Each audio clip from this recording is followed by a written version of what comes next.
The new debt figure pushes Ghana's debt to GDP ratio to 74.4% at the end of 2020 from the 62.4% recorded at the end of 2019. A breakdown of the debt numbers shows that the component of the debt secured outside the country remained relatively stable in the last 2 quarters of 2020, rising marginally by about 3 billion Ghana cedis from 136.7 billion Ghana cedis at the end of June 2020 to 139.6 billion Ghana cedis at the end of December 2020. That makes up about 36.2% of the total value of the economy, which is projected to be about 385 billion Ghana cedis for the year 2020. On the other hand, the component of the debt secured locally rose significantly in the last 2 quarters of 2020, that is, by 25 billion Ghana cedis at the end of June, from 122 billion Ghana cedis to 147.3 billion Ghana cedis at the end of December, representing 38.2%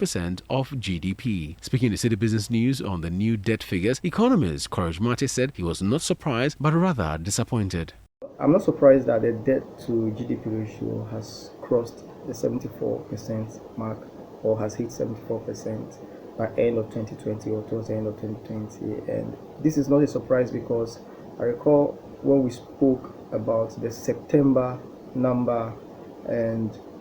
looking at the September number and doing a baseline forecast to end of 2020 on the back of how things were evolving, the least debt to GDP ratio you would obtain at the time was 74%. And so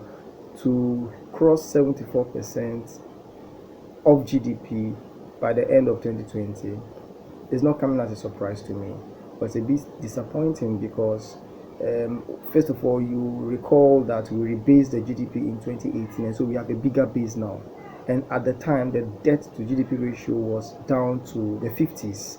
And now to just ramp it up above 70% or to 74%, that is a bit scary.